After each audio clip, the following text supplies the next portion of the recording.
switching over. It doesn't count if I haven't switched over, Mark. I see what you're doing, but I muted it the second I came on. Hello, everybody. Welcome to, I think, episode 27 of our podcast. How are you? How are things, Per Platypus? Hello. I'm just here having a nice, refreshing beverage, starting my day on the right foot with Monster Energy. Man, if only we were sponsored by them, because that was like the greatest start into what could be a sponsorship. You were like, not right only there. is it refreshing, but there's no calories, no sugar. My doctor recommended to stop, but they said, please stop. That doesn't mean that it's good for you. It's like, you're killing yourself, sir. Use code F per platypus doc for 10% off. Yeah, the plat. Yeah, they were joshing me that I always leave the live soon music going, and I do. And so if I didn't have it turned off within 1 minute, I'd have to go buy a $10 pack. But okay. I actually remembered because I didn't want to spend $10. So, money is a great motivator, people. I'm just saying, if money is a good motivator. You could a lot of people will do things that they wouldn't do under normal circumstances if money is involved. Oh yeah, especially in the back alleys. You never know what's happening. I've heard. I've never been there. Wait, maybe I witnessed it. I don't know. Just playing. Oh yeah, if we had monster money for Monster Energy, hell yeah. Yeah, exactly. I would take it for sure. But yeah, I was gonna call myself Cameron during the ad, and I was like, ew, no one's gonna know who Cameron is. Per Platypus recommends. It's almost like the Matrix, where they all have their Matrix names. Like, no, I'm Neo, not Mr. Anderson. It's like, I'm the bear. I do have a hard time thinking that content creation will ever be taken seriously, even if you do really good stuff, because of all the silly names everyone insists they get called. It's like, it'll just be like, for the most dramatic performance goes to Squeezy Nips, Moist Buttholes, or 69 Frag Me Daddy. It's like come on. You gotta wonder if at the Game Awards, when they're doing the Content Creator of the Year stuff, if they are like, these 7 people we just can't even they can't be in the pool, their name. It's like we can't even say it on live TV. Yeah, it's just gonna be, we've all been on XBLA, right? We all. Mm-hmm. I remember, I remember when Xbox Live Arcade came out. Oh yeah. That was I think Xbox, it gets a lot of shit now because Xbox does kind of suck. But Xbox Live Arcade might have been the initial boom that set all of indie games to be the most popular games of all time. Without Xbox Live Arcade, who knows if we would have gotten the Stardew Valleys, right? The Castle Crashers and that kind of stuff. That was so good. Those games got so popular because of Xbox Live Arcade, and so I am grateful to Xbox for that. You know what I hate, and Nintendo does this too, though, is there's so many games that were on Xbox Live Arcade that they don't exist anymore. And I remember one. I'm a huge Castlevania fan. It's one of my favorite franchises, and they had a 2D. It looked like the Metroidvania style that they do, Castlevania, but it was multiplayer. And you would start, I think it was up to 4 players, and you would start at different parts of the castle, and then you were basically going around to get power-ups, and then you'd go into different boss rooms, and then you'd fight big bosses together. It was such a freaking good time. I played the shit out of that with some friends, and it doesn't exist anymore. That's Xbox Live is down for it. It's down forever. Yeah, that's why PC is good, because for the most part, as long as there's 2 people that want to play, you can make it happen. Because you can host your own server usually, on your end or something, and make it work. But yeah, with a lot of those old games on old consoles, they just they stop getting supported. They stop working. Which is even if you want to play Super Nintendo now, old Super Nintendo games, it's you better get a couple $1,000s, or you just go to Vim's Lair, and then you're done. Man, Nintendo cracks down hard on emulation, though. They've sued so many people, because I follow that scene quite a bit. And there's so many that have gotten shut down. A couple of people got I think the highest one I saw was somebody got hit with a $2 million fine for it or something, or penalty, whatever you want to call it, in court. And I'm like, goddamn, Nintendo was not playing. And I'm like, but also, Nintendo, if that's going to be the case, maybe release your own ROMs. The game is from 1983. At this point, just give it up. I'm of 2 minds. I'm a little bit of a capitalist in this regard, and I'm also a little bit of but does it actually matter? I don't think you have if Nintendo has the rights to these games and they don't want to remake them, I don't, and you know, because for whatever reason, I think it is within their right to not want people to play those old games that they own. You know, you're not entitled to their intellectual properties, even if you were at one point. I think it's fair. They're like, well, maybe they're embarrassed by the quality of these games or whatever. I think this is dumb. I think they're being dumb if they think this. However, if I'm speaking specifically, it's like, just because I left a bike in the backyard doesn't mean and I haven't used it in 10 years, I want someone to come steal it, you know? But at the same time, it's like I do agree where I'm like, you should just like let people do what they're gonna do.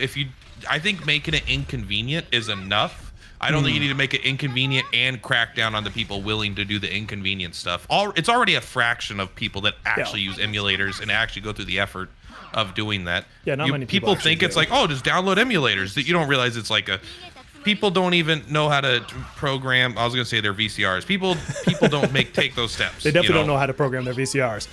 No, and I think like to me, I draw the line at making money on it. Like if you are running an emulator site, okay, and you're holding the titles there, don't take donations. Don't take any form of compensation for it. Don't even allow donations to come your way. At that point, you're just a hosting site, as I would say, how you do it. But it's whenever you get into, you could become a member, and maybe you get faster downloads. I don't know. Yeah, I could understand, like, if there was like a hard cutoff or something, because like I assume the more ROMs you have, the harder it is to host all of this stuff, like in terms of how much money it costs to host it all. So maybe but still, even then, like I'm kind of mixed on it. I don't think Nintendo should like care if people do this stuff. Yeah. If the fact that they do care, I'm still like, well, it is their right. I just think they're dumb for enforcing their right, and I think that's kind of where a lot of people lay. But also, I get weird on pirating because a lot, like I always especially when I was like 10 years ago, people would pirate a lot and they would pretend like, well, I don't like what EA is doing or whatever, so I'm gonna pirate it because it's the morally right thing to do. I'm like, the morally right thing is don't buy the game. Yeah, it's like you can pirate it and I'm not gonna judge you. Like, I don't care what you do with your life, but don't pretend it's like morally good. Like it is theft. You're still stealing. It's just like very, very minor theft. It's a copy of a digital product. But it is still like you're not entitled to their work just because you don't like the CEO or something, right? Yeah.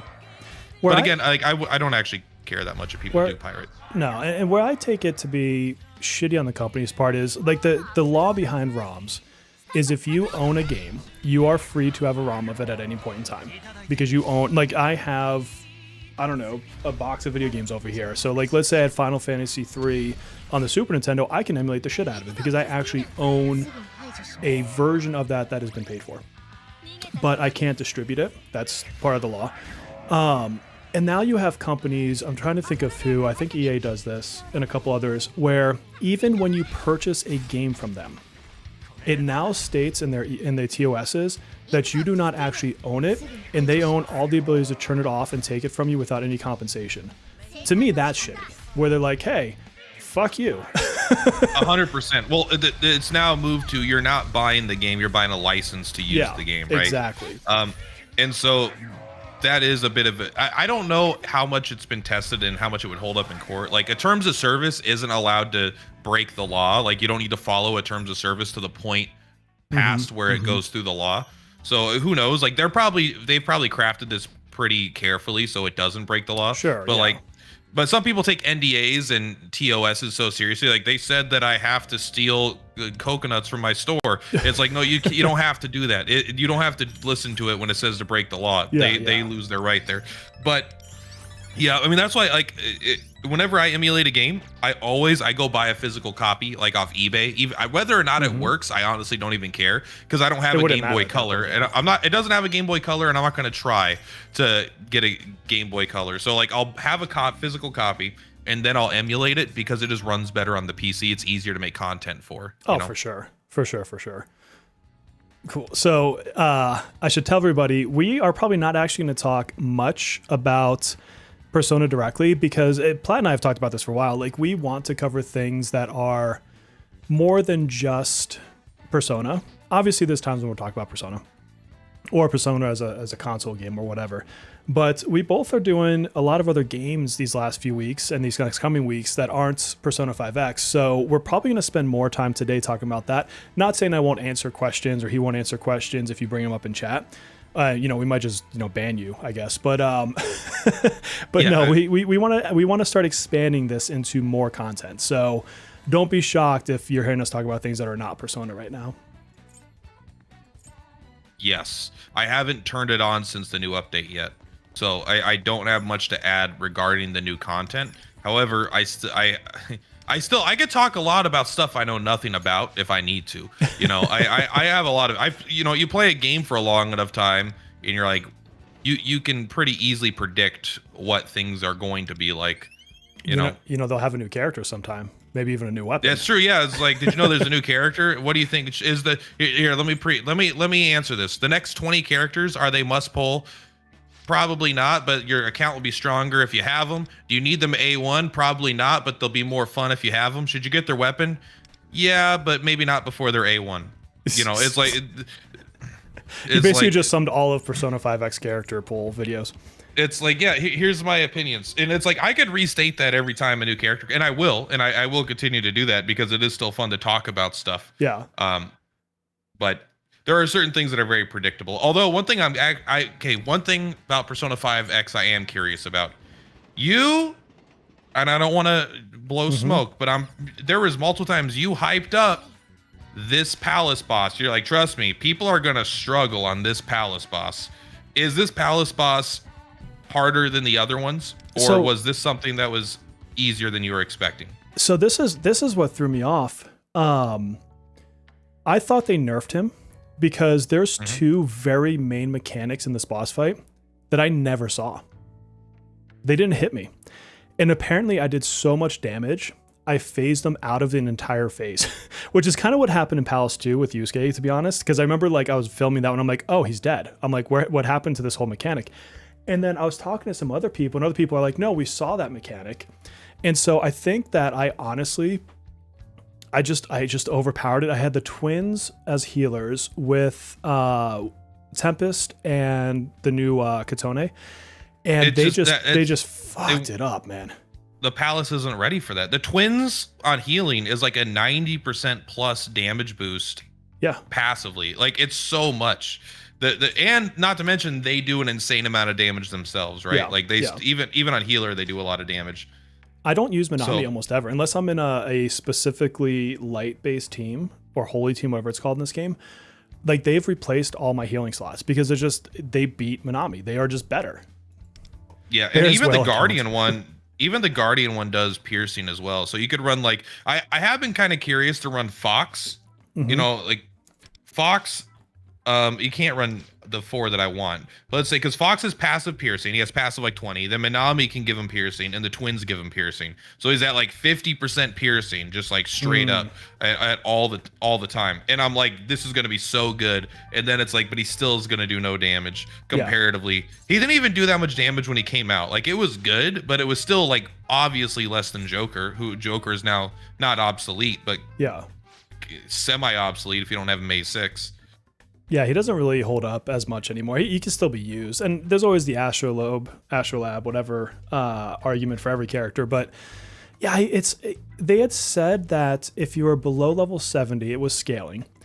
And if you were above level 70, that it was like their new version of the boss, which they had originally said is harder, right? And I ran it, when I did it in the other server, I did it with Violet, who can put out more damage than the team I'm using right now.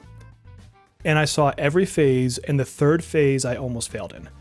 And so if I compare it to that, I don't think they made it harder. I think they made it easier because there's no way that I had a stronger team do worse. When they announced part 1 of this palace, I thought they said they made the whole palace easier in general. Maybe I'm misremembering because it's been a while since part 1 of the palace now. But I remember like originally it was scaling, and I think they like turned off scaling at a certain point, and it just kind of hit its new ceiling. Yeah. So you could be able to overpower it easier because people thought it was too hard in the other version or something. Yeah. I might be misremembering, but I thought that's what they said. So Yeah, and I've seen Fleuret also destroys the fight, and then another person said they went with just the story team, and it didn't go well.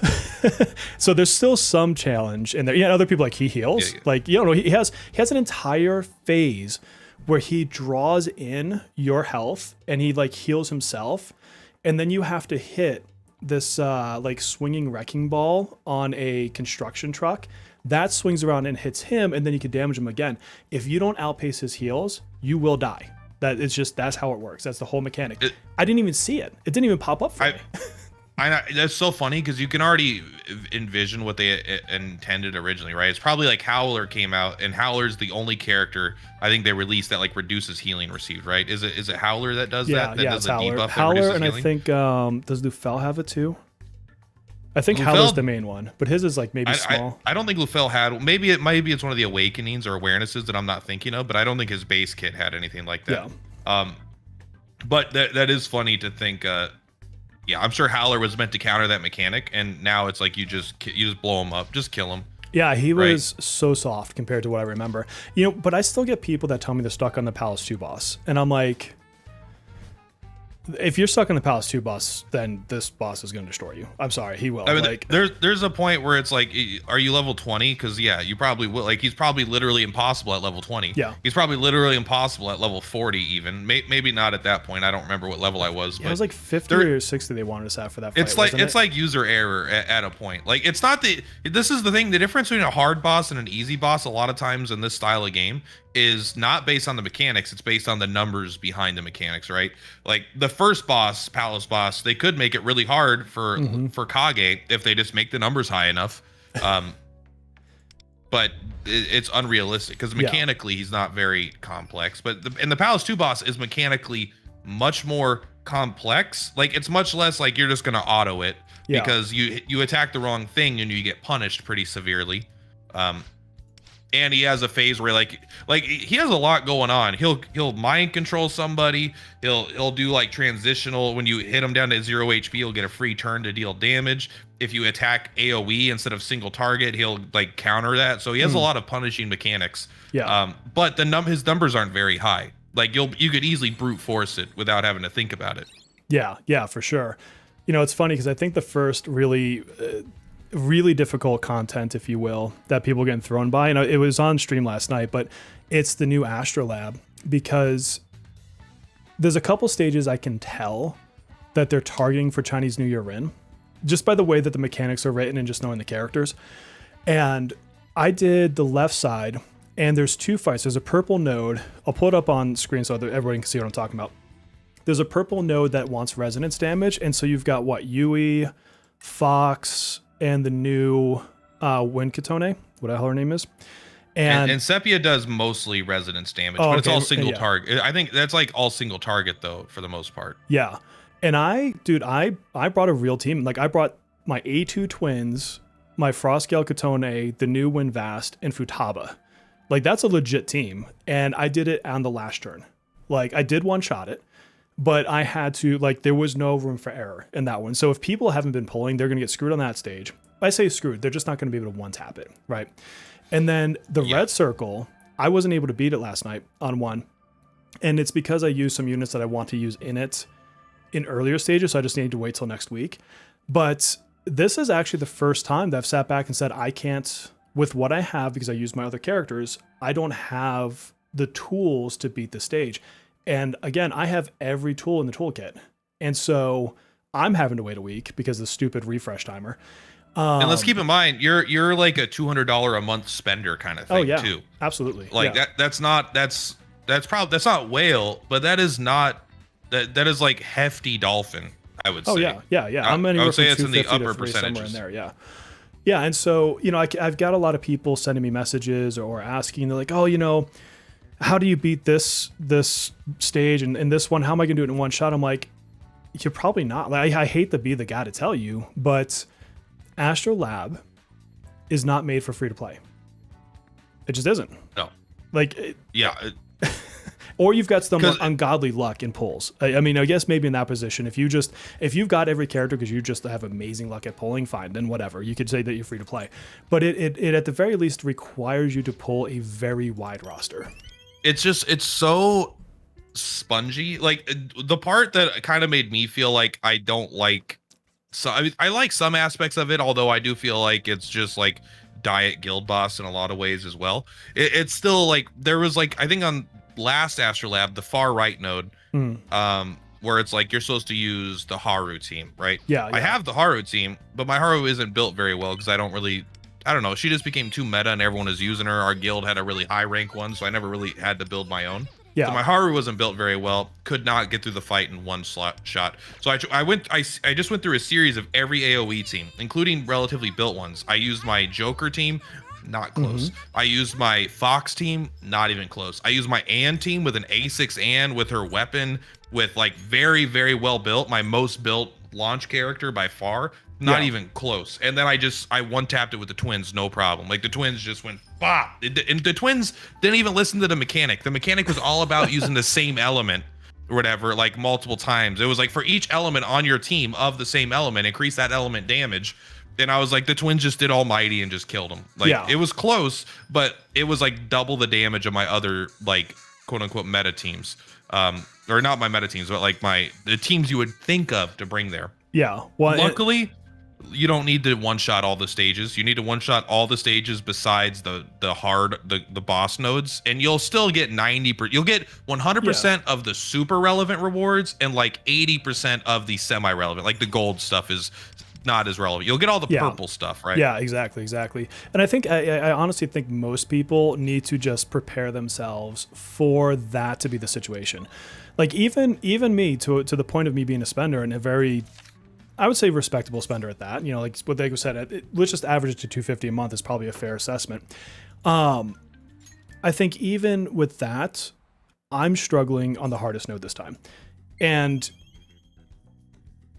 you know, I think unless you're wailing out and getting A1s on every character and then some, I think that you are probably going to hit some of that in it. And so you got to be okay missing out on a couple of the rewards if you're not a spender in it. And there's no way, like people are like, can you make a guide for every node? I'm like, there's no way in hell I can make a guide for any of the nodes because I don't know what, you know, the 3,000 to 5,000 viewers that I get on a video have in their back pocket. Yeah. And it's the issue with that kind of content. And it's like with guild boss content and stuff like that is it's the further you get into a gacha, one of the reasons why they age badly, especially for content creators, is accounts become so diverse and like, what something is like, oh, this is obviously free to play friendly. It's like an A6 and it's like, well, I downloaded the game 2 weeks ago. It's like, but I do have an A2 of the newest, you know, paid banner unit because I just downloaded. It's like some people have the most crazy meta stuff, but not the obvious stuff. So it's so hard to make something as there's more characters added to a game in general. And also then it's like a subset of people of your normal audience are even going to be interested in this in the first place. So I'm not saying it makes bad content. It can be very fun and interesting content to watch, but that's why launches are so good for this kind of stuff for content creators, because everybody in the first 3 weeks of a game is using the exact same toolkit. And maybe some people have a slightly more advanced, like they have a wider roster or a deeper like investment on individual characters. But for the most part, if you use like the basic bad stuff, you could still clear stuff while knowing everyone's going to have access to this to some extent, you know? Yeah, for sure. It's kind of funny too, because this is actually showing the first time that you've got bosses with really crazy health, because the red node, it's 4 units. They all have 1 million HP and one of them has 1.2 HP, 1 to 2 million. And one of them you can't hurt until the other 3 are dead, basically. I mean, it's not exactly like that, but it's, to give a perspective, I ran it with my Haru team, who's an A1 Haru with Cord and Summer Tomoko. Really solid team, but I didn't have my Futaba because I used her on a prior stage, so I was using Phoebe, and I could get the 3 of them down, but then the boss himself, I get down to maybe 25%ish health left, and I ran out of turns, and that's like a team with A1 units and multiple A1 units.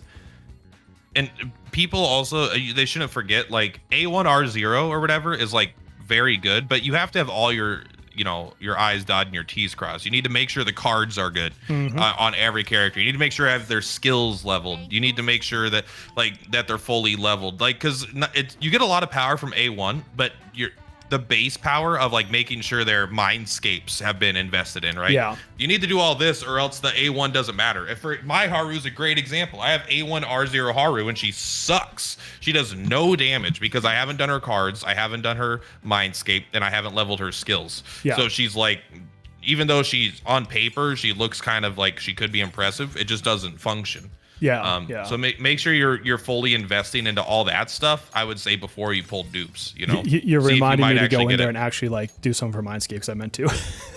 Yeah. I had a very intention of this and I totally forgot. I'm gonna bring her up to the point that I'm using like the rare mats, and then I'm just not going to. Not everybody needs rare mats. I've just been doing my favorite units. That's why Sepia and the twins are maxed out, and I was like, I feel like I'm done with Mindscape now. I feel like I finished. This is what I wanted. I wanted the twins and I wanted Sepia maxed out. Who was? And then it's like I put like soy all the way up to, you know, up until where you have to use purple on everything, and then basically I've just been going down my own personal tier list of things I like. That's kind of how I am. I'm not leveling everybody all the way through it. I am totally spacing who I was working on though. There was somebody I was working on for the bells in the middle, where you can get to like, was it like level 15 or something? And for life of me, oh, it was here it is. It's Tempest Rico. I'm happy they finally added a reason for me to use like my whatever was like 150 coffees. You know, it's like, hey, I can just go spend it all on bells, baby. Let's go. I have so many of those. What do I have? I'm gonna go check because I have an insane amount of all of those. And it's like, why do you not spend? I'm like, because I don't always want to. That's really what it comes down to.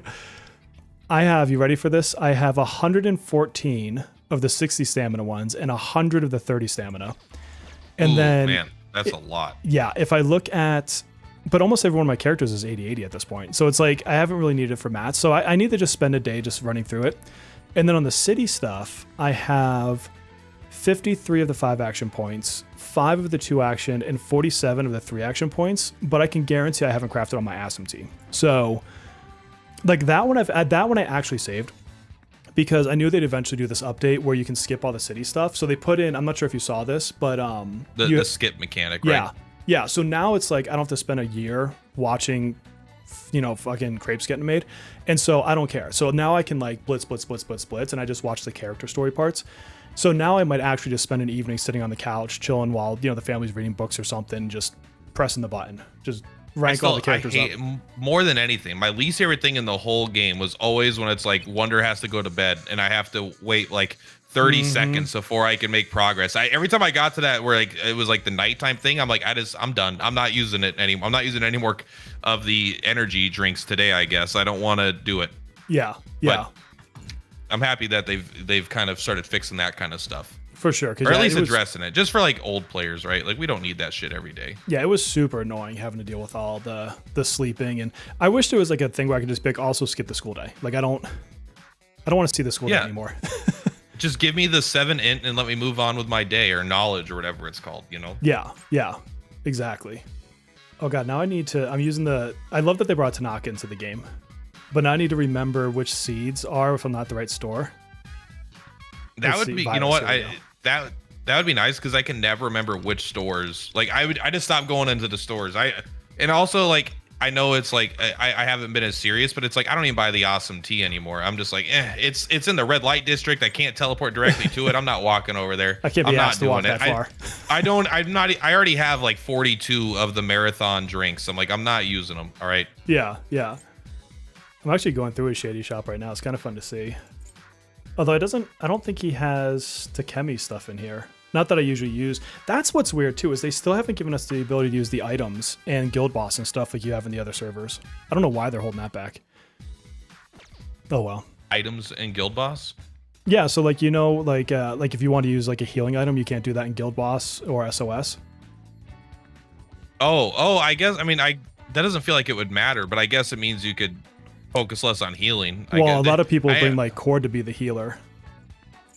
Would you be able to get through with just items? Maybe. I don't know. I mean, that to me, that sounds like another level of like, I don't know. It sounds, that to me, that sounds kind of annoying, but maybe it's a good thing. Yeah. I mean, they will have to do it eventually because Summer Minami's entire mechanic is using items. So like you can't have the character without being able to use items. That just wouldn't make any sense. So they'll get it there at least by the time next summer rolls around. But it just popped in my head that was a weird situation that we don't have that. Yeah, I mean, that sounds like a good. It is interesting, at least, that they're willing to put in. It's fun to see them expand characters in other ways. You're like, all right, what's the next mechanic we could play with? Yeah. All right, well, we'll do items now. Haru did guns, so now we could. They'll revisit these, but it is fun to see that they're still like finding every aspect of the combat system and then trying to find a character that can play with that a little bit. While still doing, like, a lot of times probably skill 1, skill 3, but yeah, I don't think that's going to go away anytime soon. Marion, someone's correcting me. Did I say someone else? Oh, well, whatever. Oh, yeah, Mark is saying all of his city stats are maxed out, so city life is less interesting. I would go as far as to say city life isn't interesting anyways at this point, just because it really is the same thing over and over again. It just becomes a money thing, yeah. Right? Yeah, you get your social links, and then you get money for buying gifts or whatever. Yeah. I mean, I think I did part-time jobs 90% of the time anyway. I don't even care about the social stats being maxed out. You know, it's like I don't even want to max out. I just want to get those social links done. And then I was doing the one for Cherish, and it was all this stuff for Tycoon, and I'm like, you know what? Never mind. I'm not doing. You're not gonna trick me into doing Tycoon just because of this social link game. Yeah, I kind of gave up on Tycoon. Like it was fun. It is still a fun card game, but like I don't know why it just doesn't do it for me. And I'm like, I don't really care about the rewards in there. Like, honestly, I can connect two topics while also adding on to what you said. Sure. It kind of reminded me of what I was watching when you were playing NTE today with the power washing simulator. Yeah. It's like it was like, yeah, it's a card game, but like I can just play an actual card game. I don't need to play a bad version of a game in my other game, you know? Yeah. And it's like the power wash simulator. It's like if I really want to play it, I have power wash simulator. I don't need to play a bad version of power wash simulator in my game. Dude, when you said that during that stream, I'm like, that is the perfect analogy, because it really is. It's like they heard that it was good, and so they wanted to add it into the game, but they just didn't do it well. Yeah, it's like literally Power Wash Simulator is like a $3 game or something, and it's $25. Never mind, this game is big now with all the DLC, but it used to be like cheaper, I think. But the point is, like, yeah, it's like a budget game with like the simplest gameplay, and it was just like, oh, here's a really bad version of it. I'm like, how did you manage to do a bad version of that game? Yeah, seriously. And I mean, Tycoon too, like the going up and down in ranks and shit. Like, I don't want that. I just don't. Oh man, so, I don't have all these shops open for freaking Shady Dude. So if you want to, you can tell me about NTE. I made a list. I watched you play for, I don't know how long I watched your stream, maybe 20 minutes, something like that. And I made a list of 10 reasons I'll never play the game. So I'm. So here, I want you to tell me your 10 reasons, but stop at each one of them, because I want to comment on my thought on what your thought is. Like, I want to commentate your commentary. So the way I described it in my head, and the way I wanted to present it is like, this game feels like it was crafted in a laboratory to be as unappealing to me as possible.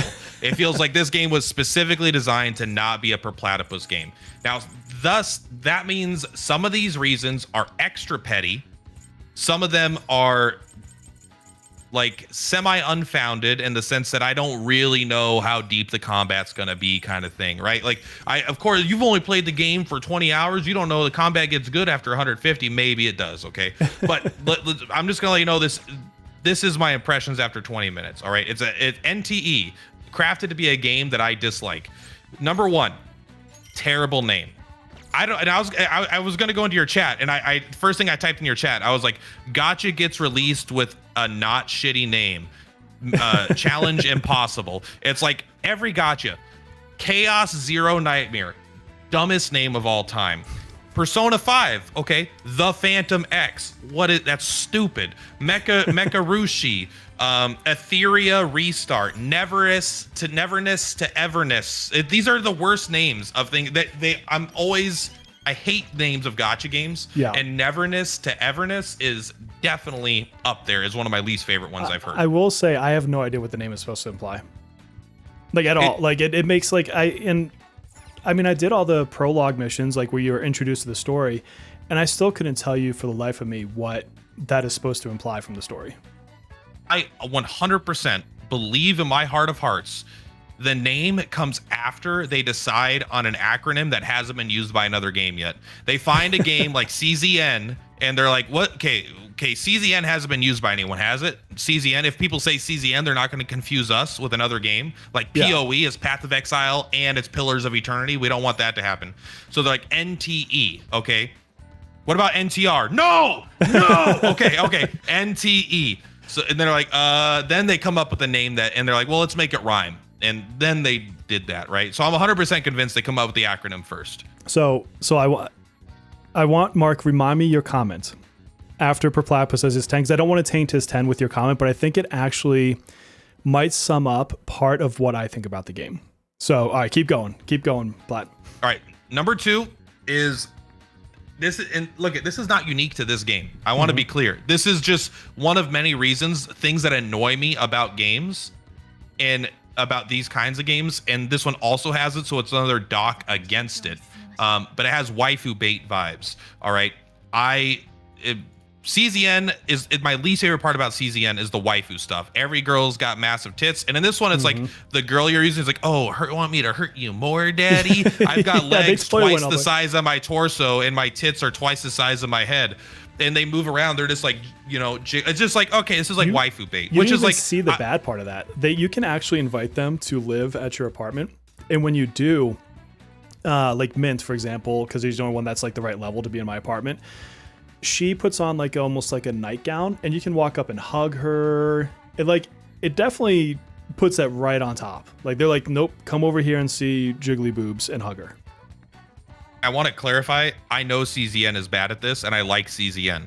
I like CZN despite this stuff, It's like, I'm like, ugh, I see that stuff, and it makes me go, So it's here as well. It's not the worst I've seen, but I even think Arknights has it a little bit, but Arknights is definitely more mellow than... It's way more mellow, yeah. Most of the games. They have that one character that's like always on the computer with all the explosive things, and she does Yvonne, she does like the doggy style pose or something. Yeah. I'm like, that's a little she's got cringe for sure. But for the most part, that game's much more mellow. So you got to go look at my clips on the channel. Someone clipped it for me, and I was in a live stream, and it was early into when I was streaming beta. And I was like, hey, I'm happy that Arknights isn't too far into the Guna territory, whatever. And I click the next character over, and it was Yvonne. And I'm on the inventory screen. And in the inventory screen, they show you their back, but she's bent over. And I'm like, yeah. And she's like basically twerking. I'm like, okay, I'm wrong. Yeah. Sorry, which game did you say it was that did it? Oh, for our Arknights. Arknights, yeah. Okay. It was just that's what I thought. Perfect freaking timing. It's like when I try to play Girls Frontline, Battlefront 2 or whatever. Yeah. And I was like, one of my most viral, like I won't call it viral, but one of my most like shorts that did the best was like, I'm like, look, it's a good game. Yes, there's Gooner stuff, and then it shows up with like her in a bikini. I'm like, all right, but like after this, like it's actually pretty good. And then it like cuts to her do it. I'm like, God damn it, game. Just like I'm trying to show you off. You're embarrassing me. But waifu bait vibe. No, we can go through these faster. That way we can talk about something else if you want. The third was every character I saw was just anime trope character design and character personality. Yeah. None of them stood out to me as anything more than like, hey, look at this. This is the anime person. This is the cute one that goes like, oh. This is the one that's like, yeah, I'm kind of a cool guy. Yep. And it's like...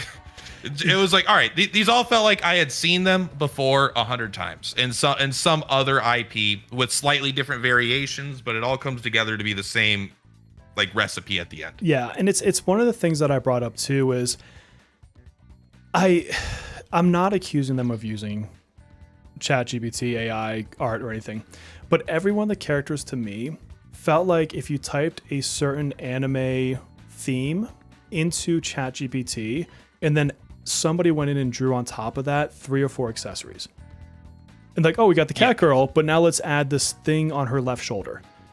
Like, honestly, like for how uninspired the characters' faces are in anime, like in general, it's like they all look, like Donkey has a great thing. It's like we have a disease, we all look like this, and it just shows a face. It's like every anime character looks exactly like this, and it's the hair, right? It's, but I will say they are incredible costume designers. I cannot imagine how many they must spend so much time coming up with thousands of costumes that haven't been used in other games before. Like, that's great, because like what the face is going to be the same, the hair is going to be something, but it's like all the little zippers and flipping things, and they all look kind of stupid, but not like Final Fantasy looks stupider even in Final Fantasy X, right? So there's still like Titus's outfit is ridiculous looking. It's like, how many buckles can you put on it? Yeah, and then Lulu's outfit looks ridiculous, although she's hot. All right, she gets away with it, but still, like, they have great costume designers in general. But the point is, it was like, I've seen this before. It wasn't inspired. Yeah, none of the characters like when I was looking at Arknights, for example, and I saw Ember. Now it sucks that she's not a great character. I was like, I like this character. She's got this cool arm thing going on that's like super like engineering looking, and like she had a really cool thing. She had, you know, the giant, you know, sword and everything. Or Snowshine was like a snowboarding polar bear thing, right? Like, I could look at the characters and see a theme, and some of them I'm like, oh, I actually would want to pull this character. She looks really cool, or he looks really cool.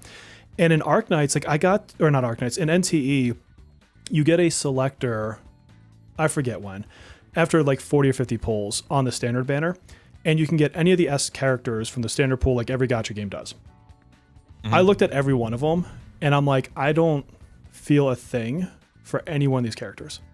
I picked the hot purple hair girl, and that was it. Like, and even for Arknights, I actually don't like the character designs that much either. But like, at least they got the panda guy or something, right? At least there's something that's like, hey, I don't want to just like fuck this thing, you know. At least, I mean, you know, for most people, to each their own. But the idea is, at least this is like a chunky, fat, silly panda. Like, there's some fun there. It's not just hot anime characters. Now, I'll be honest, I don't use him because this is a very petty thing, and this is a quick side point, but I just cannot stand every time I hit the menu button, I have to hear him slurping noodles. It was like anti ASMR. Like, it just was like, ugh. I literally kept them low leveled, and so I didn't accidentally hover over them, because hearing the noodle slurp every time I open my menu to look at my characters. Why do gacha games do that? They have people like in their character screens constantly talking, constantly doing shit. They don't like, shut I the hate hell. it. the worst game of all time for this, it was like a whatever game, but Etheria Restart, like, you're leveling up a character to do something, and they're just like, it's like a 1.5 second cooldown. It's like, all right, let's go. All right, let's go. I'm like, shut the fuck up. I'm trying to talk. Yeah, I'm trying to make a exactly video. You won't shut up. These guys, man. Okay, we're on number 4. We might get to 10. We might get to 10. We're going a little faster now. Number 4 it was action combat. And the second I saw attack, skill, alt, I was like, I've done this. I just did it in Arknights. I just did it. I've been doing it since Genshin. It's the same as Honkai Star Rail, which isn't action combat, but it's like every one of these games, I feel like it's like you got your basic attack, you've got your skill, you've got your ultimate. And I also don't like action combat in general. So I was like, I wrote down uninspired combat. Not that it's bad, not that it's not going to be fun, but it's just like, this is not changing unique, the formula in a way that I think is like, it's not doing anything for me that I haven't already gotten my fill of elsewhere. You know? Well, that's the thing. I think with the action combats, in a similar way, I'm with you. Like, they're all the same, and I'll have the same complaint with NT as I do with Arknights, is I need more than 2 buttons to press. 2 buttons and an attack. It's my left key mouse button, Q and E. It's always the same thing. And I don't know what that is, because we didn't know that we wanted this system for a while until somebody came up with it, right? And so when every game on the market, not every game, but like when the next 5 games that come out use a very, very similar system of press Q, E in the left mouse click button, and you dodge. Every one of them has a freaking dodge, and every one of them has a perfect dodge. Like, that part just feels like I put a different coat of paint on the same general gameplay loop. It just prettier or not prettier. And this is pretty tightly linked to my next point. Number 5 was again, this is based off a 20-minute preview of watching Bear play. It was all flash with very little mechanical depth in terms of the combat. And when I say mechanical depth, people misunderstand what I mean by this.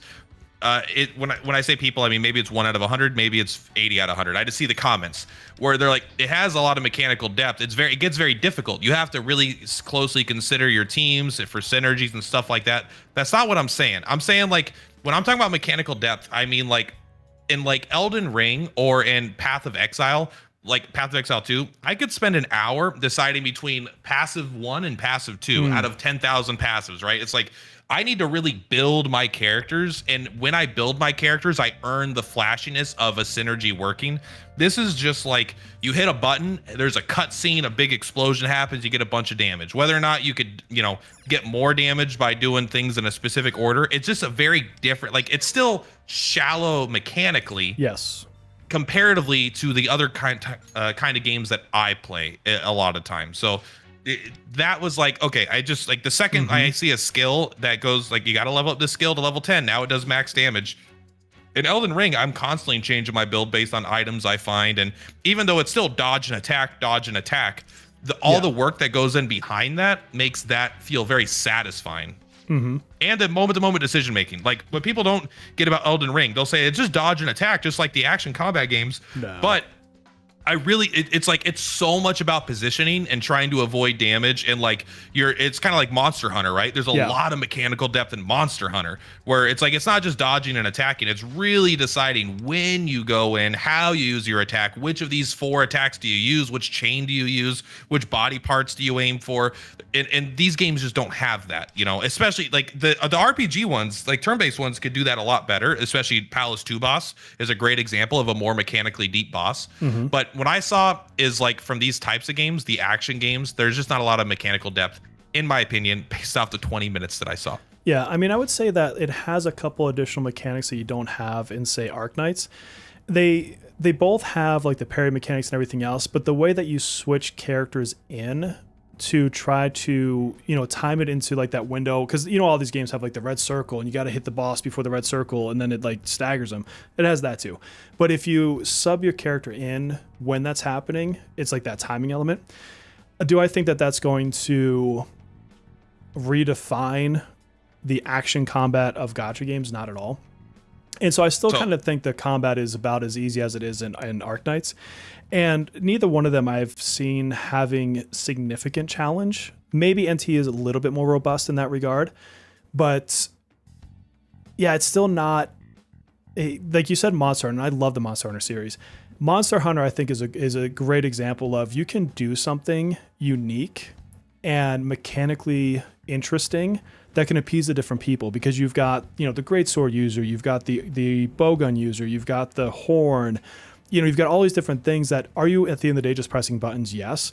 But your timing is different. What do you sharpen your thing? Or like, I use the hammer on the newest Monster Hunter. Like, I love that weapon. Like, I always use the hammer. I've been a hammer bro since the PSP. Hell yeah.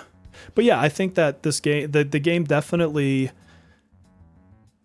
it definitely didn't wow me in the combat. It's good. It's good enough, but it's not like, I'm not going to write a dissertation on how amazing it is to redefine the gacha space with that combat, for sure. This is kind of where I like, the measuring stick I kind of use is for a lot of games like this. Like, I'm different people have different preferences. My preferences is for turn-based games. So a little more cookie cutter turn-based games, I'm much more forgiving to, because I just inherently enjoy the mechanic of that more. So it's like, yeah, it's like, is the new Suikoden going to have like revolutionary combat? Is Octo Traveler 3 going to have revolutionary combat? Probably not, but I already like it enough where it's like, I even if it's not new, I still enjoy the core of it. I already don't really enjoy the core of action games that much. Like, I do, but the way I measure it is like, am I having fun after the novelty wears off? Things like Path of Exile, I have a lot of fun after the novelty of a new skill wears off. Elden Ring, I'm playing it with not much change, you know, and the novelty wears off. I still want to keep playing because I'm having a good time. This is like, especially in Arknights, it was very hard wall for me. Is once the novelty of the combat mechanics, kind of like, okay, I've seen this and now I'm gonna do this a bunch more. I was like, I don't want to do this anymore, you know. So I would switch in a character and I would use their skills a few times and I would see the new thing. It was kind of fun to do some combats, but once the novelty wore off, I was not interested myself in continuing. Yeah, yeah. I do. I mean, I think like action combat a bit more than you do, but it's still overused in the gacha space. Like it's still almost the same formula in every game, I think. But with the expense of us staying too long in action combat, what's your next tip? So, or point? Well, in the point of helping to speed up, I can combine these into like less specific ones. So we'll make the next 4 kind of just one slightly broader point. Sure. Open world with a huge emphasis on what I perceive to be chores, side activities, and collectibles. I hate that stuff so much. I don't want to spend, like, this is why I love XCOM so much. You go from core gameplay mechanic of building your base to core gameplay mechanic of being in the game. Binding of Isaac, you're doing the game. Like, when you play, I love playing games where it's just mechanics. You're just going in, you're doing the thing. When I have to go in and they're like, "Hey, walk around over here and look at that. You can go paint a picture with your character, and then go over here. You can buy an apartment complex." Then it's like every day you can come back here and you can clean up the road. I'm like, I don't want to do any of this side stuff. Yeah. Where's the meat and potatoes? And for the game, it feels like that is a large part of the meat and potatoes, where it's not the combat, the progression. It's about the being in the city and kind of hanging out. And I like it when games like Cyberpunk, like there's a lot of like kind of side stuff you could do, but it's really, at the end of the day, you could ignore anything that isn't combat, just go in and have fun in a sandbox, you know? And this feels like you're not going to get your value out of it if you're not doing the chores, getting the collectibles, and doing the side activities. Also, I don't like open world that much. I prefer much more handcrafted, tight spaces. Because they feel more alive a lot of ways. See, I like open world and I like the collectible aspect of these types of games, but it's very easy to do it wrong. And it's funny because I was watching a couple videos of people's first impressions, and I went to a couple of people's streams, and I just wanted to kind of be a fly on the wall and kind of see if my general gut towards the game was I missing something? You know, is it just going over my head? And a lot of people, I think they're glazing over it and they're saying, "Oh, there's so much to do. It's so lively." And I'm like, ironically, I don't think it is. Like it's pretty. I think that there's definitely an appeal to it in the world and the way they built it. And there's certain things I like. Like I like that you can walk in the stores, like the city life sim aspect of the game, which is what they're obviously trying to sell into. I think there's parts of that make sense and do well. Like I feel like it's a place with stores, right? And I can go and talk to people. But then when I'm running around the city, the reason I don't think it's alive is because nothing's interacting with me. And I honestly had the thought about Cyberpunk, because Cyberpunk's one of my favorite games. And in Cyberpunk, at every moment that I'm walking around, there's something happening somewhere next to me that makes me feel like it's a bigger city and it's a more lived in city, and it's more, I don't know, it feels more real, I guess. Yeah. Game developers want to, like, one of the tricks that game developers do to make their worlds feel alive is just have the world acknowledge you exist almost constantly. Like whenever that's why Skyrim, every time you walk past a guard, they say something to you, right? It gives you presence in that world. But just to add to the point that I was saying, is like the perfect example from your stream, if anyone wants to rewatch your stream, was when you decided to test what happens when you go to jail and you're in jail. I'm like, fuck all this, get this out of my game. This is all just like a flavor thing that doesn't need to be. And it's like there's an element where it's like I love games that do these special really cool things for flavor, like Dragon Quest, when I had a specific challenge on and this guy wouldn't sell me an item because he couldn't, but he let me haggle it, and then he got mad that I was haggling when I couldn't buy it. And this is all, I love this kind of like really like fun detail that builds to the flavor of the world, but it's built on an incredibly fun game at its core first, and then you add some stuff on top of it. This felt like this was like it's like duct tape to the side of this thing to make it so you can see, like, look, you can even go to jail in this game on a bullet point, you know? So I want to read this comment to you that Mark had. because I think Okay. it's going to frame up what you're saying perfectly, and I don't disagree with it. That was my last point. Besides, I don't okay. like cars. So my last point was I don't like cars or driving, and it feels like they want me to care about cars and driving. Yeah, no, they definitely but do. Then that is all my 10 points. Yeah, and so here he says, as for NTE, to me it looks like someone asked ChatGPT to design a game with every element from every popular game in the past 10 years squished all together. Very wide-ranging game with no soul. Yeah, to me, because people are like, oh, it's going to be anime GTA, right? And it's way more like anime cyberpunk. Like in its terms of its UI design and its city design, it felt like even the city has like the core city and the hills up in the top right corner of the map or whatever, like above. Like that's exactly where Cyberpunk put their stuff. And it is as true. the summon the car and the car comes up to you, The car summon is like, identical to Cyberpunk.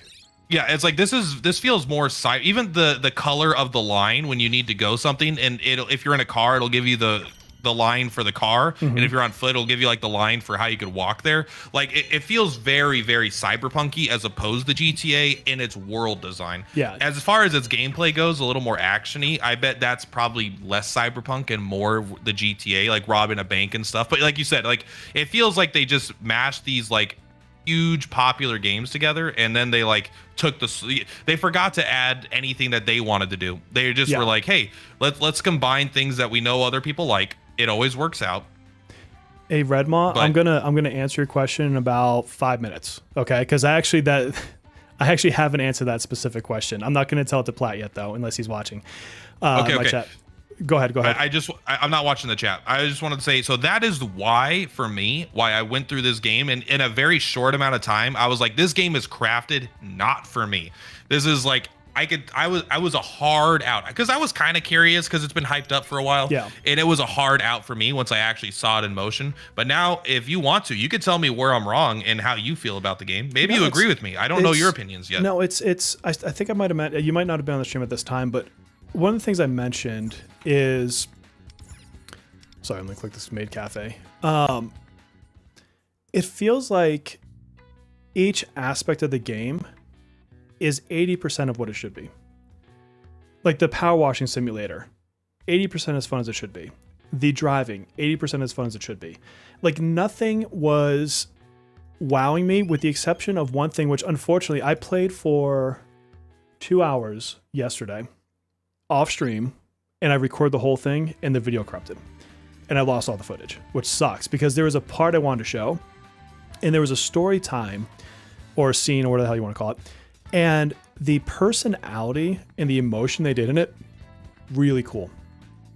It was the one time in the game I sat back and said, this is really neat. And then unfortunately more happened. And so whenever I think about games like Spider-Man 2, and when I'm swinging through the city, it feels good. And like if I see this thing happen over here and this light pillar goes up, or there's a fight, or there's a car driving by that I need to stop, like I instinctively want to go do it. It looks like fun. And there's never a time when I'm playing a game like that, or Witcher 3 or Cyberpunk, that I don't have an idea of my goal, even if I'm not doing the main story. Like sometimes I don't want to do the main story, I want to do side shit, fine. But I know what the goal is and I understand how to get to the goal.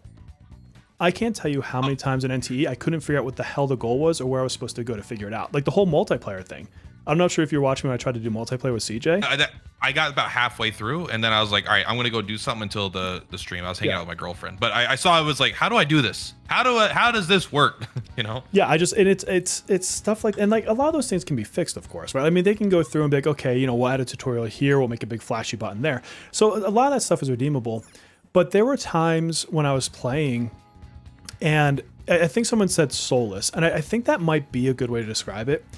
For all the flashiness, for all the stuff going on, outside of maybe the story missions, when I'm going around the town, it doesn't feel right. It doesn't feel like I'm really a connected part of this world. Like I don't necessarily want to be there, which is weird to say. It's so crazy. Like people like the Spider-Man devs, and a lot of devs are doing a good job of it, but like you cannot underestimate how important it is to have fun with movement through the game. That was a big complaint of mine. Going, especially in like an open world game, going from point A to point B should be enjoyable. Like in different games handle it differently. Elden Ring and Breath of the Wild handle it by like you're walking and you're Yeah. like, what the hell is that? You know, it's like I You just go gotta climb go this see mountain, what yeah. that I gotta go see what that old church on that hill is. You know, I gotta go see what that giant corpse is. Yeah. I gotta go see what's up that giant tree. And other games like Spider-Man just makes it so you have a really fun time with the actual movement Yes. of it. And so like different games handle it differently. And if it's not like you're constantly feeling engaged while traveling, and you're just this is one issue I have with open world games. If I'm just teleporting from point A to point B to point C to point, you know, and I never explore the world because I don't want to. I just want to be at the next point. Yeah. I think that's that's what Arknights did.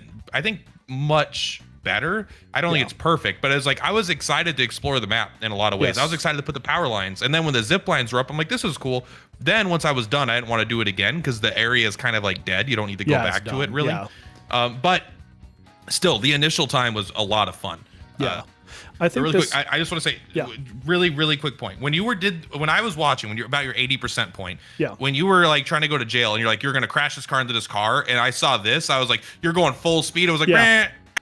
I was like, that was the most unsatisfying crash I had seen. I was expecting it to be like, it's so true. you know, like I did too. like a I car thought I to was be gonna crunched, fuck and up it that was car. like, it was just like two Lego pieces going. You know? It was so bad. I don't know. There wasn't even damage to either car. I was like, whoa, that felt like you were in bumper cars, you know, but less impactful than bumper cars. That was disappointing. Yeah. Because I was looking forward to that crash. Yeah, I wanted that car to crumble and it didn't. Sorry, let me read text my wife back. She's asking something. Oh, probably about the Super Bowl. No, she wanted to get the password to something, maybe before that, but to log in. I'm like, I don't know my passwords. Are you kidding Blue me? 42. Yeah. Blue 42. We're going to watch Screen Day, and then we're going to watch the halftime show. We're not going to watch the Super Bowl itself. It's terrible. But I don't. Well, look at. I don't like football. I live in Seattle. I mean, Seahawks is my team, and I'm not gonna watch the Super Bowl. I I'm just from don't care. Boston. Like, and my dad was like, "Hey, you gonna watch New England play Denver?" No, he goes, "Are you watching it this weekend?" This was, for the championship game, and I'm like, "Watching what?" And he's like, "Are you serious?" He's like, "New England is playing in Denver to see who goes to Super Bowl." I'm like, I had no clue. No clue. Last thing about football, then I want you to get back to your Yeah, point. yeah, Is yeah, my yeah. dad was like talking to his dad because I went to see my grandparents yesterday. He's like, "Yeah, the Super Bowl tomorrow," or blah blah blah. I was like, "Oh, the Super Bowl's tomorrow. Who's playing?" And he's like, "You better be joking." I was like, "No, I'm honest. I just don't know who's playing." He's like, "It's the mother effing Seahawks." I'm glad You know, that it's you're in like- the same boat that I am. Yeah, in fact, me and Chelsea might go out to eat tonight just because it's so we'll be out fun there. during the Super Bowl. This is Seattle, baby. It's a ghost town. Yeah. We're the only person in the restaurant. But sorry, continue. yeah. Continue with what you were saying about NTE. I was gonna say, I think that NTE right now, their main competition is gonna be Ananta because it's another open world anime crazy game with city type activities. They're very much inspired similarly, but Ananta, they call a lot of flack for this, but it's actually very much to their benefit. They have the Spider-Man swinging as a way to get around. They have all these other Ooh. things to do, and it feels faster. And I think that feeling of speed creates fun because like you 'Cause want to be it- able to zip around, right? Like driving around cars could be fun. But it's not like for me, I never like it because it's like, oh, I accidentally crashed into something and all my momentum's gone. Now the Yeah. police are after me. It's annoying. Like I get more annoyed by doing it than anything. Whereas the swinging is just like, you're just having a good time. You're just getting there. You're like, whoa, it kind of is like a little bit of a roller coaster, like vicariously living in a roller coaster. So I think that's a good idea. Yeah, and it's funny because I go back to Cyberpunk just because they're all open world games, right? In Cyberpunk, you've got the cars, and I usually start off with Jackie's bike, and I never buy another car. I just don't care. I just use this fucking bike the whole time. The second I get that bike, I never do done. anything Yeah. else ever. Yeah, and then I love it when I get to a place like Dogtown and you've got verticality because then it's like you've got double jump, you've got the double jump, and then you can like push out. I'm not sure what that's called, like an air dash or whatever. And if you get good at it, you can move incredibly fast. You can actually ironically move faster than a car if you know how to double jump dash correctly. And so like it's not swinging. It's not like Spider-Man swinging, but it's like a whole nother movement tech that's just fun to do when you're in like a map. But that's the thing, is like moving around feels good. Like I look at a thing, 40 feet up in the air, I'm like, oh, I think I can jump over here, and it's like a fun way to get up there. But I love none of the that is an rocket, NT. not the rocket boots, but the super. You just hold and then. Oh yeah, The super jump. Yeah, I always love like that. the super jump. Yeah. So I think I keep thinking about NT and I'm trying to give it a chance. And I think I'm trying to give it a chance only because I was so hyped for it for so many years. I would say that it's honestly a letdown right now. Can they fix a lot of their issues? Yes. But the other part that I think they kind of failed at in a big way is if you're going to be a life game, you have to nail your management sim. And I used to play a lot of like the Carosoft games where it was like Game Dev Studio, or they had one where it was like you were in like a small Japanese town, and they're just management games, but the management simulation was more robust and more fun. Or I even played this cozy game, I don't know, maybe like 6 months ago, where you run a grocery store and it's full of charm and personality. But a lot of it was management. It was like ordering inventory, making sure that the shelves were stocked. But the way they do it was fun. It was interactive. You were actually interacting with the shelves. It wasn't just click 2 characters. Okay, this one has the right stat to make you get 0.2% more profit per hour. Whatever. I don't give a shit. Like, I'm not actually interacting with it. Yeah, I didn't actually get to see that part of the stream. Maybe I joined a little bit late. But like you said, overall, it was just kind of a letdown comparatively to, like, again, it's like, why would I play a bad version of games I played good versions of in a lot of ways, right? Yeah. Like, I'm all for, like, I would love to have that kind of game that they're trying to be, or that announcer's trying to be, where it's like, I can grow, because I think what I like a lot about gacha games is growing characters and building them out and having them grow power over time and everything else. Like, I like that aspect. That's what attracts me to the genre. But give me that, just like, I mean, it's basically just RPG, right? It's just growing your stats. But give me that. But then I'm cool with the life sim, but you got to nail it. You got to nail it. You can't have a half-ass life sim and want me to put all these hours into your game, because if you're a gacha game where my dailies have to take me more than 5 minutes, I really have to like your game. Like, I really need a reason to go play you for 30 minutes instead of 5, because there's days where that's like all I want to do, or I want to play a different game. Like, I want to jump into your game, get my mats for the day, get my gems for the day, and then go play, Expedition 33, or go play Silent Hill F, or whatever the hell I'm playing that week, right? And if you are going to command as much time as an MMORPG commands, you better be as good, right? 100%. Like, it's all games are a waste of time, but a game should make you be excited to waste your time. It's like, if you, like, the second it goes from like, once it starts feeling like chores, like, I gotta log in every day and do this, like, the game has failed me, at least. Yeah.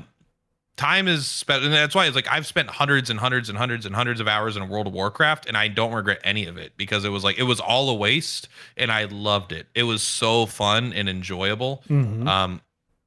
But like, yeah, so if they don't nail that kind of stuff, it just that's why I could hit a brick wall really fast with games. Like, I could be having fun, and for me with Arknights, like, it's the most recent example, was like, the second I finished my area in whatever, Talos 4, I think is what it's called. Yeah. Then it's like, you have to go to Wu Ling. I was like, all right, let's go do the next thing in Wu Ling. And it was like 2 hours of constantly skipping every cutscene, constantly, and having to run through these hallways to like actually get to the point where I could start doing the part of the game I liked again. I was like, oh my God, like, skip.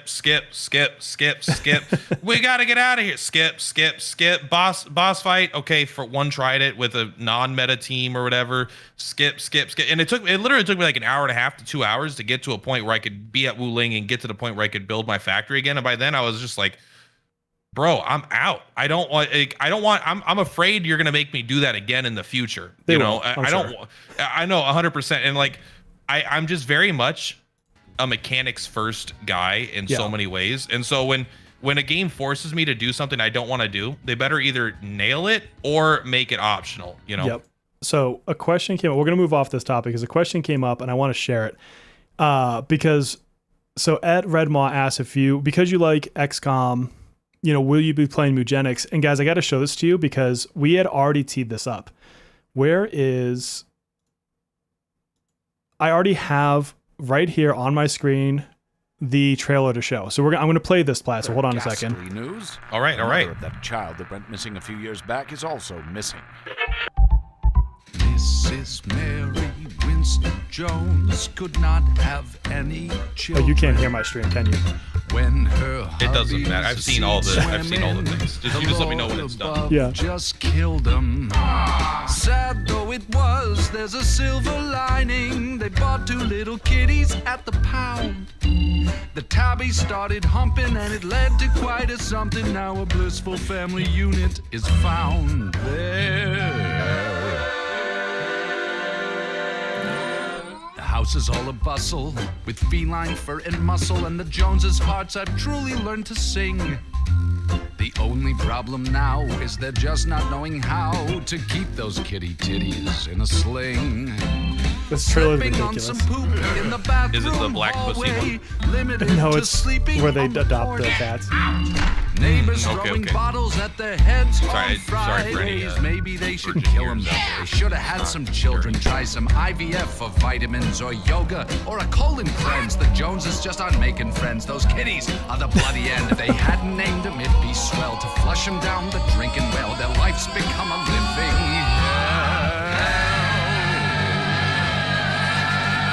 hell. But they're so cute. All of them. Abner, Ajax, Alfie, Alan, Alvin, Andy, Angus, Anton, Archie, Arlo, Arnie, Artie, God, the Aspen, creativity here is Atlas, Banjo, Banshee, Barney, Bartok, I'm a big Edmund Batman, McMillan Beaver, fan. Benji, Benson, Bernie, Bilbo, Bogart, Bongo, Bluesy, trailer Boombox, tomorrow Bowtie, also. Braveheart, Oh, hell yeah. Bronson, Brubeck, Bumhead, Butler, Cabbage, Carlos, Casper, Cato, Chadwick, Chandler, Chauncey, Chester, seen gameplay, Chicken but I haven't Comet, actually seen this Cooper, particular trailer. Cornbread, Cricket, Crunchy, Curly, Curtis, Dallas, Derby, Dasher, Derek, Dewey, Disco, Dogboy, Dozer, Holy crap, Dreckley, there's a lot of cats. Elwood, Fatty, Fearless, Fergus, It's infinite. Finley, They have like Fonzie, 1,000 Francis names, but they're all Fresco, randomly Frostbite, generated. Fuscus, Gary, Gavin, Geezer, Gipper,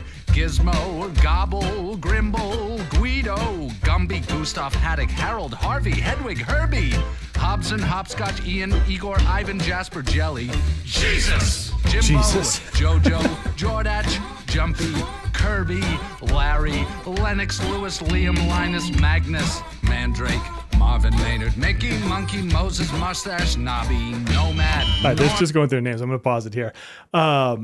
Yes. So your question on will he be playing Mugenics is an absolute yes, because we teed it up for the stream alone. Why don't you tell us about the game? Yeah, well, I did make a video on it already. So but everyone make it's, sure you watch it. Yeah, it's not actually about the game that specifically, because it's a really hard game to express in a short amount of time in order to grasp the full concept. But first, let's preface this. When it first came out on Open Critic, for a few hours, it held the 2nd highest rated game of all time. That's pretty big. But it then dropped to like number 80. So it's like it was still last time I checked, the 80th highest rated game of all times on Open Critic. Wow. But that doesn't tell you anything about the game itself. It is kind of like, there's a little bit of like XCOM mixed with Pokemon. It is the kind of a vibe here. It's a tile-based tactics game with both a strategic layer and a strategy and tactics layer. So there's like the home base where you're working on that, and then you go out into the field and you do that. It's also a roguelike where you go through and you do runs, and then every time you go, you have a new experience. Get new items, do all that stuff. And I say it's like Pokemon because the Pokemon breeding aspect, there's like, you could breed your cats together to make very, very powerful cats. Or you can make they can get all the bad traits of both parents and be absolutely effed, Yeah. So there's a lot of randomness, wackiness. If you played the Binding of Isaac, you're going to understand kind of what I mean when I say that. You don't really know what's going to happen when you go on a run. And your most powerful tool is your knowledge. So you can influence good and bad good and bad things, but sometimes bad things are just going to happen. But at the end of the day, yeah, it's a tactics game using cats, and it's they said it'll take between their time, like the record is 120 hours, but the average person will take between 150 and 200 hours to beat the game once. to get through the main story of the game, rather. Okay. And like Binding of Isaac, that's like getting to the chest or something, right? Or beating Mega Satan or something. It's like, that doesn't mean you're done with the game. That means that you have officially reached the end of the game, you know, in terms of where the story is going to end. But that doesn't mean that you just stop playing. Okay. Yeah, I think it looks cool. Like, I didn't know anything about it till you told me about it. But like, I know like you were talking about a new channel or same channel. Have you figured out which way you want to go with that? I was convinced I was going to do a new channel for it. However, the one video I did got like 4,000 views. Damn. And it was a video that didn't have any gameplay. It just was, but it, like 4,000 views isn't like a lot, but it's a lot more than I was expecting. It's still a lot for me. Yeah, I mean, like it's a lot. It is a lot for me, but it's not like oh, here was 10,000 views. This is huge. It was still like probably less than what a new Gacha would have gotten. But the fact that it sounds like the poll I did on my channel and the comments were all very, very positive. So I am going to start doing it on this channel. We'll see how it performs. If it really shits the bed, then maybe I will do another channel. But I do plan on calling in sick to work on Tuesday just to stream it all day. Nice. And if they ask, I'll just, I recently stopped taking my SSRI, so I'll just be like, I'm sorry, it was a mental health day. It wasn't a physical health day, you know, so hopefully they don't ask. But you know, they can't ask legally. Well, I also work for the government. They literally have never asked. There's a point. In fact, they say, don't tell us. They say, do not tell us. Just say you're taking a sick day. Do not mention why, because we don't want to know anything. Because if we hear anything, we're watching the Super Bowl and we see you show up on the screen. Now we have to ask a question. You know, it's like, just say you're taking a sick day. It's your day. Don't tell us. Enjoy it. Yes. Yeah, and I think, and it's a funny topic, and I almost want to dive into it more on our next podcast as well. It's so hard to build a YouTube channel to begin with. And even though, like, I think if you were to start a second channel, you've learned things. Like, I think I could spin up a second channel faster than my first channel, right? But it doesn't mean it's easy. And it's this balancing point between, do you want to separate your I guess focus so that you have a more targeted audience, or do you want to just share who you are on this one platform? Now, obviously, if I was going to do like a lifestyle vlogging channel, that wouldn't make sense here. But to go from, say, you know, a gacha game to an RPG, or like you're going from gacha games basically, and some RPGs, into a strategy game. Like, yeah, I mean, technically YouTube algorithm would make more sense to go into another channel. But do you even want to? Like, it's so crazy how that works in the YouTube lands. Yeah, people that say don't make another channel or whatever, they a lot of them don't only. That's why I don't like take the polls too seriously in general. They don't really understand, to no fault of their own, that it's like, if you do something that's very, very different on your channel out of the blue and it gets bad views, that could actually hurt the whole channel as a whole. Like, it could hurt your, you know, it's like, oh, this guy, it especially can hurt sponsorships. They're going to look at these videos with like, oh, well, we don't want to accidentally be on a video with 100 views. So like, what's going on? But like, this for me is at the very far edge. And I think it's probably a little over the edge of what I would say I would normally ever put on the channel. But I've also used to do roguelike games. That was the start of the channel, was roguelike games. It was One Step from Eden, Binding of Isaac, that kind of stuff, before Gacha kind of fell into it, because Gacha games is, and no offense to any fellow Gacha creators out there, it's a little bit of the easy way to get views, because like there's always a lot of hype and there's always a new one coming out, you know? So it's like, you don't need to be the best in the world. You just need to play them and start making videos, and people are looking for it. Then they're looking for the next one. But in general, yeah. I was considering not putting it on the channel, but I think I'm going to now. Well, that's just it. Like, I'm still stuck because, like, yeah, I love gacha games. I mean, obviously, but I love so many other kinds of games. And I've thought about, like, well, maybe I'll do a Monday stream, and well, I can't do Mondays, but like another day of the week where I just play whatever I want to play. But then I'm like, the problem with that is, to what you just said, if it does poorly, it doesn't just hurt that video, it hurts the channel. And do I really want to risk that? Or do I just maybe spin up my Twitch channel, and then my Twitch channel is just like Bear plays other shit, right? Plat's channel is Per Platypus, and it should be linked in the description as well. If you're looking for it.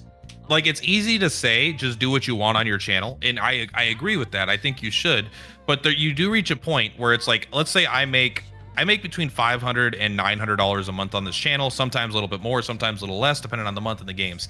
If I put Mugenics on my channel, this for me at my low stage could be a multi-$100 to a multi-$1,000 decision if it hurts my channel in the long run, or even in the medium run, or so it could either be like, okay, I do a couple of videos, it doesn't get that many views, maybe it just cost me like $30 because that replaces videos I would have done.